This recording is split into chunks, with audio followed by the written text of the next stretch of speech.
अच्छी तहरीर के लिए दो तीन चीज़ें बहुत ज़्यादा इम्पॉर्टेंट है, और वो क्या है? सबसे इम्पॉर्टेंट चीज़ ये है कि आपका हसास होना, ठीक, यानी कि आप कितने सेंसिटिव हैं। आप जितने सेंसिटिव होंगे, जितने हसास होंगे, उतनी अच्छी आपकी तहरीर होगी, ठीक है। आपकी तहरीर में वो हसास जो है, वो एहसास जो है, एहसासपन जो है वो झलकता है, और वो आपकी तहरीर को बहुत ही मौसर बना देता है, ठीक है। ये बहुत ही इम्पॉर्टेंट है। एहसास तो वैसे भी होना चाहिए, इंसानों के लिए भी होना चाहिए, आपके इर्द गिर्द जो भी चीज़ें हैं उनके लिए भी होना चाहिए, जानवरों के लिए, पौधों के लिए, हर चीज़ के लिए होना चाहिए, ठीक। एहसास बहुत ही ज़रूरी चीज़ है, तहरीर के लिए भी और वैसे सोसाइटी के लिए भी, आपके अपने लिए भी, आपके ख़ानदान के लिए भी। अच्छा, अब दूसरी चीज़ जो बहुत ज़्यादा इम्पॉर्टेंट है एक अच्छी राइटिंग के लिए, वो है आपका अच्छा ऑब्ज़र्वर होना। यानी आपका मुशाहिदा जितना अच्छा होगा, वो आपकी तहरीर को उतना ही ज़्यादा मौसर कर देगा। आपको अपने इर्द गिर्द के होने वाले हालात और वाक़यात जो रूनुमा हो रहे हैं उनके बारे में पता होना चाहिए। इसके लिए आप मुख्तलिफ़ ज़राए इस्तेमाल कर सकते हैं। इसके लिए आजकल आपको पता है इंटरनेट, आप सबके पास इंटरनेट की सहूलत मौजूद है, आप उससे मदद ले सकते हैं। इसके अलावा आप जो आपका इलेक्ट्रॉनिक मीडिया है उससे भी मदद ले सकते हैं, ठीक। तो ये सारी चीज़ें जो हैं वो आपके लिए बहुत ही ज़्यादा मौसर साबित होती हैं, और उन चीज़ों को, उस मालूमात को आप जो है अपनी तहरीर में लेके आ सकते हैं। अच्छा, अब तीसरी चीज़ जो है वो क्या है? वो है आपकी इमेजिनेशन। आपका तख़य्युल जितना ज़्यादा अच्छा होगा, यानी आप अपने जहन को इस्तेमाल करके अपने अंदर की दुनिया को किस तरह से बेदार करते हैं, वो चीज़ भी आपकी अच्छी तहरीर में झलकती है और उसको बहुत ज़्यादा खूबसूरत और मौसर बनाती है। तो इमेजिनेशन, अपने अंदर की दुनिया को जो है वो डिस्कवर करें, अपने जहन को इस्तेमाल करना सीखें। अपने जहन को जितना आप इस्तेमाल करेंगे, जितना ज़्यादा आप तख़य्युल में जाएंगे, उतनी अच्छी आपकी तहरीर होगी। और चौथी चीज़ जो है वो क्या है? वो है आपकी इंस्पिरेशन फ्रॉम अदर राइटर्स। आपकी रीडिंग बहुत होनी चाहिए, मुख्तलिफ़ बुक्स का मुतालिया करें, ठीक। वो आपको कहीं ना कहीं ज़िंदगी में आपको काम आती है। तो ये चौथी चीज़ है, यानी कि inspiration from different authors and writers. उसके लिए आप पाकिस्तानी राइटर्स को भी पढ़ें, बहुत बड़े बड़े नाम हैं। अशफाक अहमद साहब, बिल्कुल सर अशफाक अहमद हैं। इसके अलावा बानो कुदसिया जो उनकी वाइफ थी, वो भी बहुत अच्छी मुसन्निफ़ा थी। और ऑब्वियसली कासिम भाई की बहुत सारी बुक्स आपके लिए अवेलेबल हैं, जो आपको बहुत ज़्यादा मोटिवेशन देती हैं, जो आपको आगे बढ़ने के लिए जो है वो इंस्पायर करती हैं। तो मुझे तो उनकी राइटिंग ने, जो सही बात है वो यही है कि उनकी राइटिंग ने बहुत ज़्यादा इंस्पायर किया था। और आज अल्लाह का शुक्र है मैं जिस मुकाम पे हूँ, वो उसमें उनका बहुत बड़ा रोल है। लेकिन मैंने क्या की थी? रीडिंग, उनकी बुक्स की बहुत ज़्यादा रीडिंग की। मुख्तलिफ़ राइटर्स जो और हैं, इंग्लिश राइटर्स को भी आप पढ़ सकते हैं, उसमें भी बहुत बड़े बड़े नाम हैं, जैसे चार्ल्स डिकेंस है और जेन ऑस्टन है। ख़ास तौर पे ख़वातीन, जैसे हमें बहुत ज़्यादा शौक़ होता है नॉवेल्स पढ़ने का, मुख्तलिफ़ स्टोरीज़ का, तो उनकी जो थीम है वो सारे जो हैं वो बहुत हद तक हमारी जो डोमेस्टिक लाइफ है उसको कवर करते हैं। तो हम उनका मुताला कर सकते हैं, जेन ऑस्टन के नॉवेल्स को पढ़ें। इसके अलावा फ्रांसिस बेकन है, उनकी एक एक सेंटेंस में जो है वो विजडम है।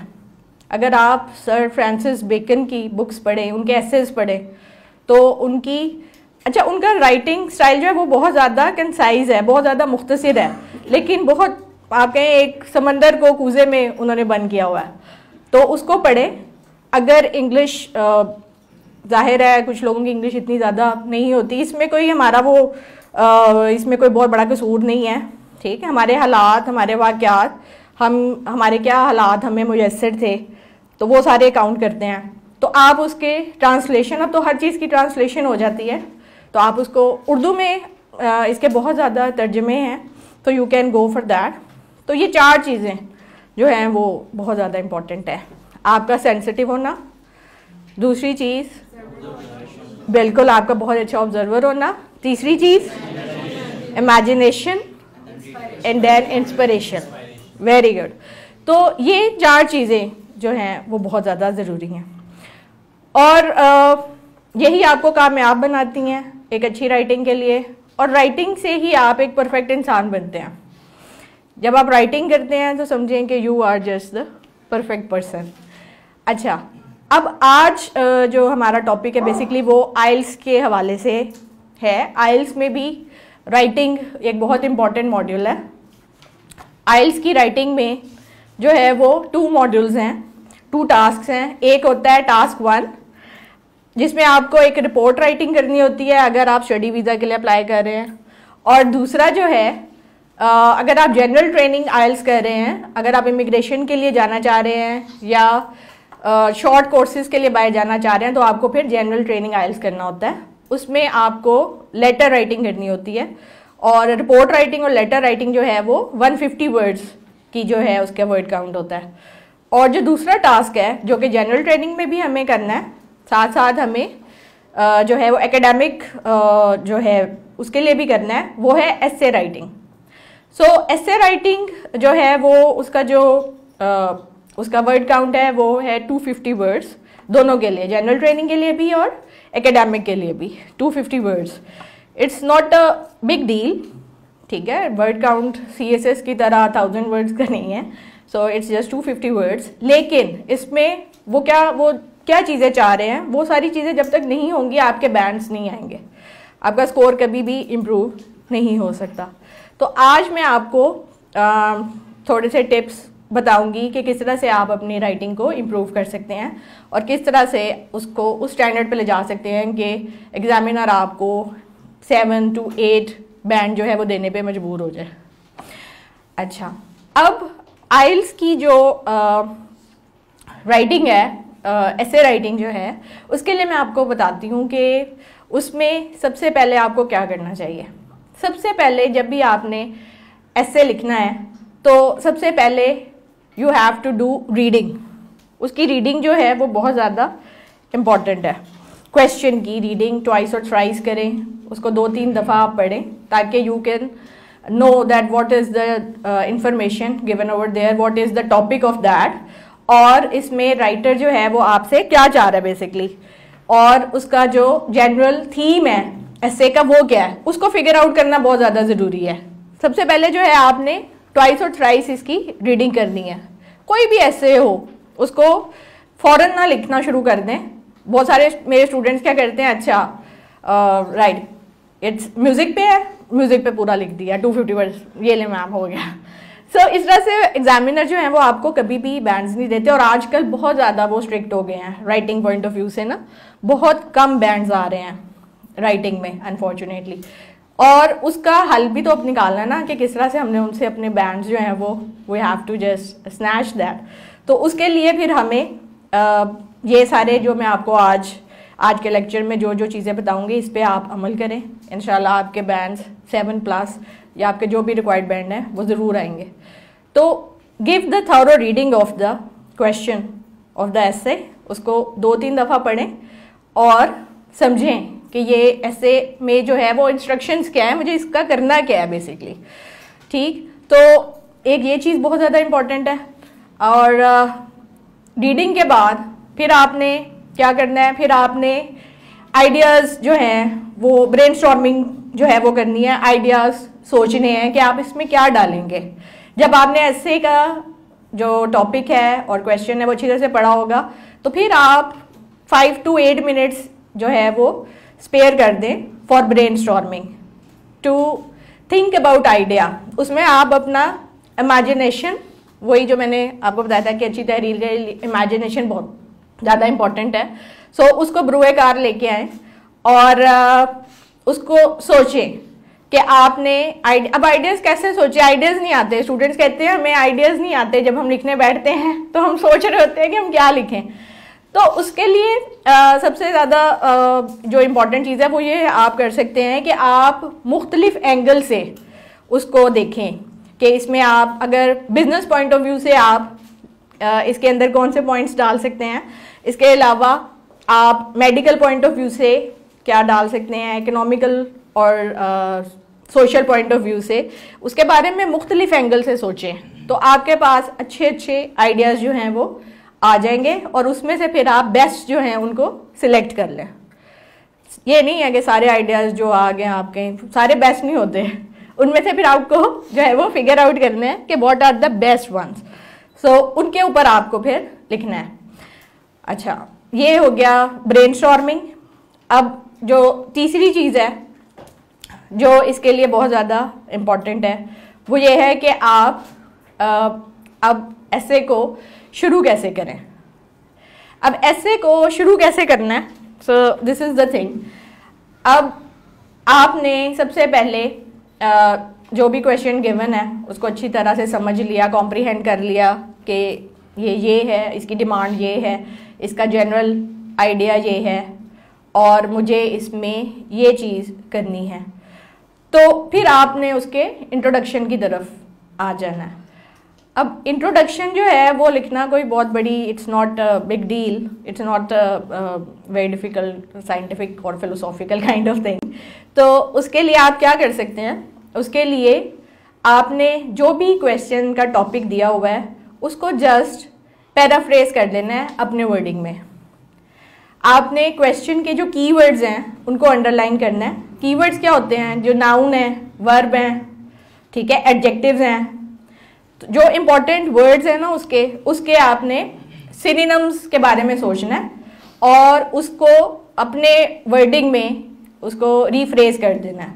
उसको ज़रूरी नहीं है कि बहुत डिफ़िकल्ट वोकैबलरी आप सोचें, सिनोनिम्स हर चीज़ के इजीली जो है मिल जाते हैं, लेकिन वोकैबलरी भी अच्छी होनी चाहिए। वोकैबलरी के लिए आपको थोड़ी सी एफर्ट करना पड़ेगी। उसके लिए आप जितनी ज़्यादा रीडिंग करेंगे उतने वर्ड्स आपको जो है आपका वर्ड काउंट बढ़ेगा, वोकैबलरी का, लेक्सिकल रिसोर्सेज का, और साथ में उसका कॉन्टेक्स्ट भी पता चलेगा।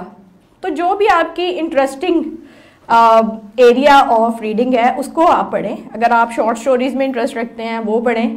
अगर आप न्यूज़पेपर रीडिंग में इंटरेस्ट रखते हैं तो उसका भी वो सेक्शन जिसमें आप आगे इंटरेस्ट रखते हैं उसको पढ़ें। सारा अखबार पढ़ने की ज़रूरत नहीं है, सारा newspaper it becomes very hectic. Students क्या करते हैं, वो डॉन का पूरा न्यूज़पेपर लेके बैठे होते हैं और वो उसकी बस लेंथ ही देखते रहते हैं कि ओ माय गॉड ये तो इसके तो पेजेस ही बहुत ज़्यादा हैं, तो ये कब एंड होगा, किस तरह से एंड होगा। तो उसके लिए आपने देखना है, अगर आप स्पोर्ट्स में इंटरेस्टेड हैं, जैसे आजकल PSL हो रहा है, आप स्पोर्ट्स का जो आर्टिकल है उसको जस्ट ले लें। इसी तरह अगर आप शोबिज में इंटरेस्टेड हैं या you are just very much into like business news और समथिंग, तो सिर्फ उस सेक्शन को पढ़ें और वो आपके लिए इंटरेस्टिंग भी होगा, आपको नॉलेज भी देगा और आपकी वोकैबलरी जो है उसका जो सही कॉन्टेक्स्ट है वो भी आपको बता देगा। वहाँ से आप पूरा चंक ऑफ फ्रेज, पूरा चंक ऑफ सेंटेंस उठा लें, यानी कि उसके साथ कौन सा प्रपोजिशन लगना है, क्योंकि यूज़ करना भी एक बहुत बड़ी टेक्निक होती है। आप ये नहीं कि बस वर्ड आपको आता है आप उसको जैसे मर्जी यूज़ कर लें, उसको सही स्टाइल में, सही अंदाज में यूज़ करना जो है उसके लिए आपको जो है वो कॉलोकेशन, यानी कि पूरा जो सेंटेंस है उसका पूरा फ्रेज उठाना पड़ता है। तो उसके कॉलोकेशंस जो हैं वो पूरा आप उठा लें, उसको नोट डाउन करते रहें अपनी डिफरेंट नोटबुक्स में और उसको आप रिपीट करते रहें, उसको देखते रहें, रिवाइज करते रहें। तो जितना, क्योंकि हमारी मेमोरी बहुत ख़राब है, क्योंकि बहुत सारे इश्यूज चल रहे होते हैं साथ में, ठीक, स्टडी का स्ट्रेस होता है, फिर और सोशल स्ट्रेसेस अलग हैं, फिर अर्निंग का स्ट्रेस है, बहुत सारे स्ट्रेसेस हैं ना, we are full of stress, so we are very stressed people. So stress maintain करने का तरीका तो आपको इस प्लेटफॉर्म पे बहुत दफ़ा मिलता रहता है, उसके लिए आप यहाँ पे विजिट करते हैं और बहुत सारे सॉल्यूशंस मिलते हैं, so that is other area. लेकिन आप यहाँ पे यही करें कि आपको अपनी एक वोकैबलरी अगर अच्छी करनी है तो आप उसको रोज़ाना देखें। आपने जो नोटबुक में नोट किए हैं वर्ड्स, उसको रोज़ाना देखना शुरू कर दें, अपनी प्रैक्टिस बना लें, वो आप तब जाके आपके जहन में स्टोर होगी, अदरवाइज नहीं होगी। बुक पे लिख लेना, नोटबुक पे लिख लेना, इसका मतलब है कि वो बुक की मेमोरी में है, आपकी इस मेमोरी में नहीं है। तो इस मेमोरी में लाने के लिए आपको रिकॉल करना पड़ता है, उसको रिवाइज करना पड़ता है। तो रिवाइज करेंगे तो रिकॉल कर पाएंगे, तो ये बहुत ज़्यादा ज़रूरी है। अच्छा, अब आइल्स की जो टाइप्स हैं वो भी आपको पता होनी चाहिए। आइल्स में 5 टाइप्स ऑफ राइटिंग है, 5 टाइप्स ऑफ एसेज हैं। अब उनको वो कौन कौन से हैं? जो सबसे ज़्यादा ऐसे आता है ना, वो आता है आर्गुमेंटेटिव ऐसे, या जिसको हम ओपिनियन ऐसे कहते हैं। सबसे ज़्यादा ओपिनियन ऐसे जो है वो आता है।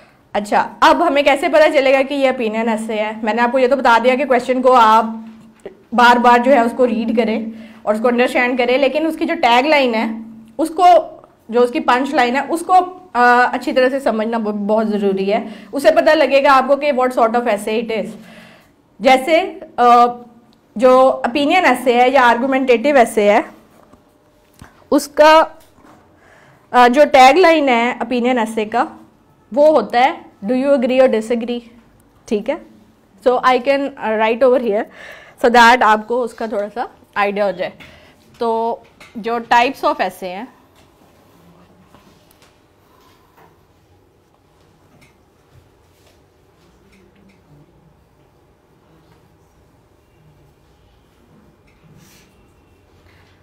फॉर आइल्स,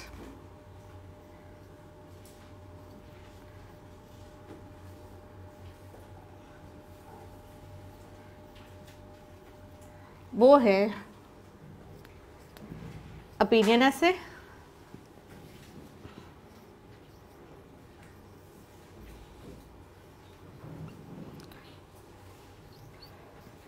सेकंड है डिस्कशन ऐसे,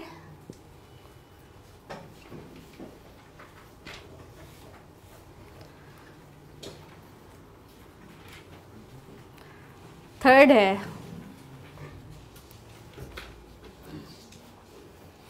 टू पार्ट्स क्वेश्चंस,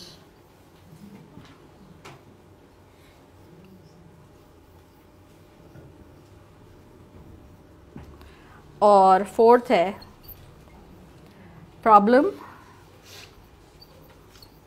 कोई प्रॉब्लम दी होती है, उसका आपको या तो कॉजेस आउटलाइन करने होते हैं या उसके सॉल्यूशंस, और समटाइम्स उसके इफ़ेक्ट्स भी आ जाता है क्वेश्चन में, कि उसके इफ़ेक्ट्स भी आपको आउटलाइन करने हैं, बताने हैं।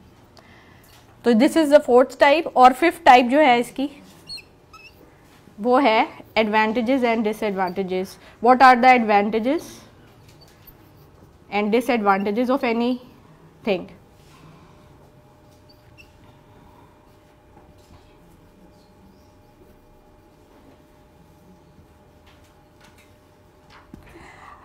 अब इसकी जो टैग लाइन है वो क्या है, वो मैं आपको बताती हूँ कि जो ओपिनियन ऐसे है, जिसको आर्गुमेंटेटिव ऐसे भी कहते हैं, उसकी टैग लाइन क्या होगी? डू यू एग्री और डिसएग्री, कि आप उससे इत्तेफाक करते हैं या आप उससे इत्तेफाक नहीं करते हैं। So you have to mention all that. अच्छा, अब जो इसका और हो सकता है क्वेश्चन ये भी हो सकता है, to what extent do you agree और डिसएग्री विद दिस, यानी कि किस हद तक आप इससे एग्री या डिसएग्री करते हैं। तो इसमें आपको एक्सटेंट भी बतानी होती है। कई दफ़ा सिर्फ आ जाता है what is your opinion about this thing, कई दफ़ा ऐसे भी हो जाता है।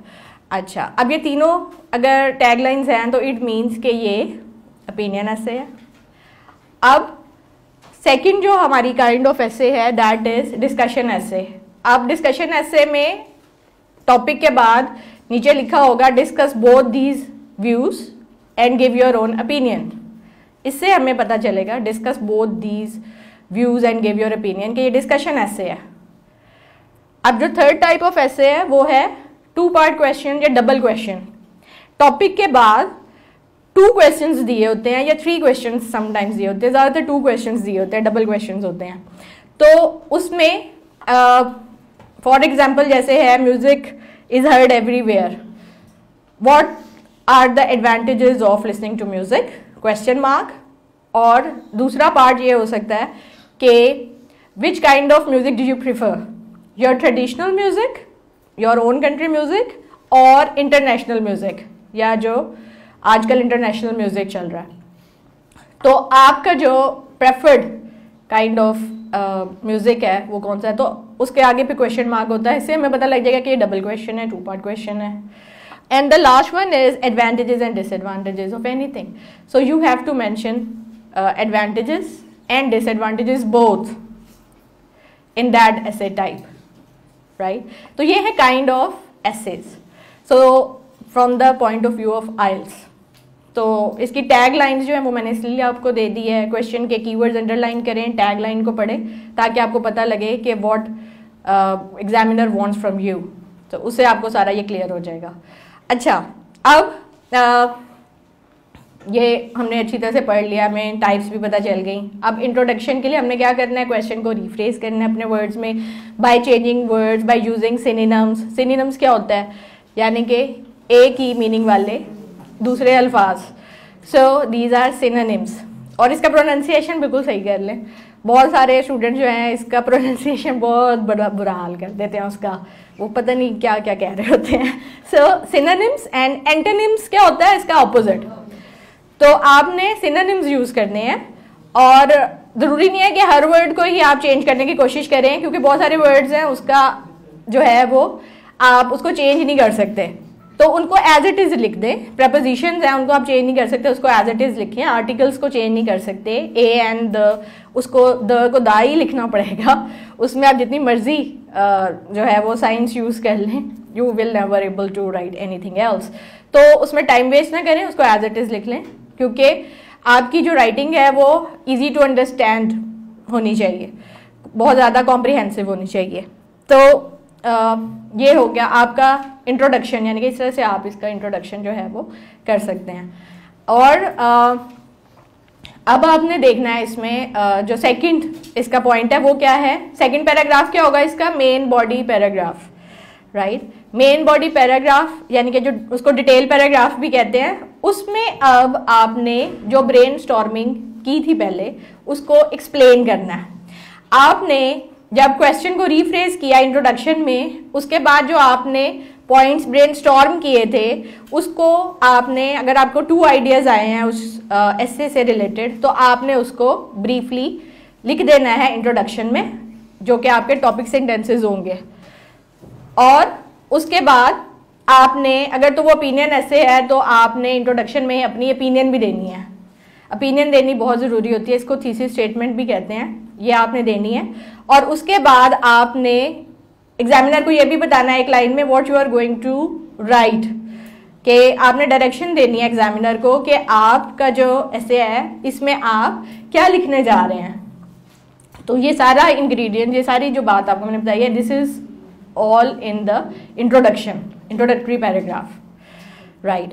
अच्छा, अब फॉर एग्जाम्पल हम एग्जाम्पल ले लेते हैं, जैसे कि क्वेश्चन है, जैसे अभी हमने 2 पार्ट क्वेश्चन का जिक्र किया था कि why do we need music. For example ये क्वेश्चन है, and which kind of music do you prefer and why, ये दूसरा पार्ट ऑफ क्वेश्चन है।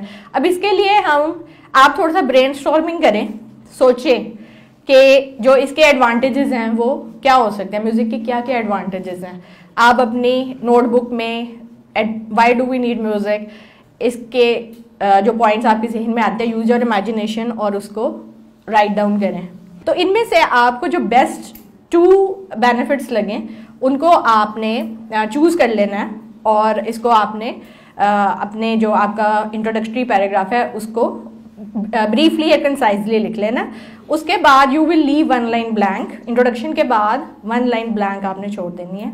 उसके बाद आपने मेन बॉडी पैराग्राफ में, अब जैसे आपने ये पॉइंट बताए हैं कि from health point of view ये बहुत अच्छा है, इसके अलावा जो दूसरे इसके बेनिफिट्स हैं वो भी आपने बताया है कि ये आपको और जो है वो क्रिएशन की तरफ लेके जाता है, क्रिएटिव आइडियाज़ आते हैं, कंस्ट्रक्टिव आइडियाज़ आते हैं। तो इनको 2 को आप सिलेक्ट कर लें, और इसके बाद उसको आपने दोबारा से पैराफ्रेज करना है अपने वर्डिंग में, मेन पैराग्राफ में, मेन बॉडी पैराग्राफ में, और उसकी फिर एक्सप्लेनेशन देनी है। ये तो मेन हो गया ना, हेल्थ पॉइंट ऑफ व्यू से अच्छा है, राइट, और ये आपके लिए गुड सोर्स ऑफ रिक्रिएशन है। फिर इसको आपने एक्सप्लेन करना है, आपने समझना है कि जो एग्जामिनर है वो आपसे उस वक्त कन्वर्सेशन कर रहा है, वो आपसे पूछ रहा है कि वाई, जो भी बात आपने की है आप समझें कि जो स्पीकिंग में तो एग्जामिनर आपसे बहुत ज़्यादा वाई एग्जामिनर जो है वो पूछता है आपका जो स्पीकिंग का टेस्ट होता है, लेकिन राइटिंग में भी आपने वो वहाँ प्रेजेंट नहीं है,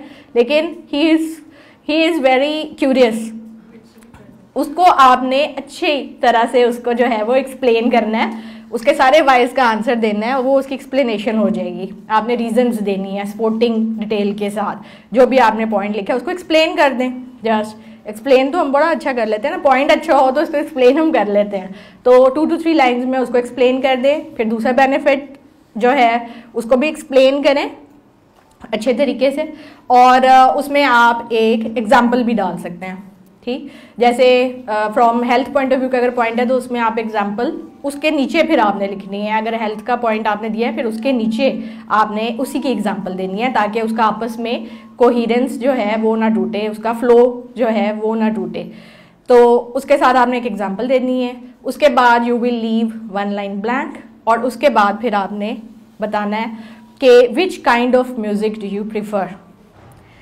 ठीक, अब इसका आंसर देना है। तो जब आपने ब्रेन स्टॉर्मिंग, ये स्टार्ट का काम है, जब आपने ब्रेन स्टॉर्मिंग करनी है उस वक्त आपने सोच लेना है कि आप किस काइंड के म्यूज़िक को जो है वो प्रिफर करते हैं। ठीक, और आपने अच्छा आइल्स में ज़रूरी नहीं है कि हर चीज़ बहुत सच्ची सच्ची हमने बतानी है, हमने वो वाला पॉइंट उठाना होता है जिसपे हम ज़्यादा लिख सकें, जिसमें ज़्यादा आइडियाज़ आ सकें।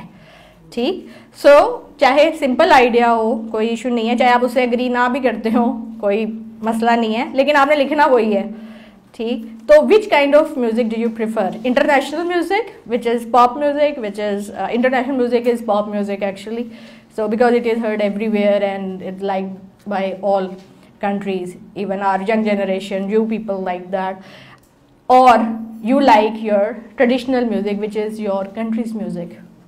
कौन सा है म्यूजिक? हमारा म्यूजिक वैसे कौन सा है? What is our traditional music? Sufi music. Yeah, one by one you will raise your hand so that I can come to know what you are going to say. We can say that Sufi music is our traditional, our Qawwali, yes, whatever is spoken by our folk people. Exactly. So whatever was spoken or was told by our forefathers or our poets, our ancestors. Okay, so Sufi music. ठीक, और इसके अलावा jazz music हमारा traditional music नहीं है। so sorry to say that jazz music is not our music, it is American music basically. Jazz and rap. So that's not our traditional music. Yes, exactly, our folk music. Yep, so that would be folk music because it represents our region's music. Wonderful, right? So now we have just thought about that this is our music, classical, folk, Sufi music. So now you have to explain that why do you like it, why do you like it, right? And are there any advantages of liking this kind of music as well? थोड़ा उसको explain भी करना पड़ेगा ना कि I prefer this one, so why I like this one. Are there any advantages to that as well? Because we can relate ourselves easily to that music. Alright, we can relate ourselves easily because it is from our grounds, our own land. Yes, so it is associated with our culture, heritage. Yes, please. There is no language barrier as well. There is no language barrier. So these are in our own languages, our provincial languages or our mother tongue, Urdu. So that's why it is more, it affects more actually, and it's easily, it is very comprehensive and we can comprehend it easily as well. Wonderful.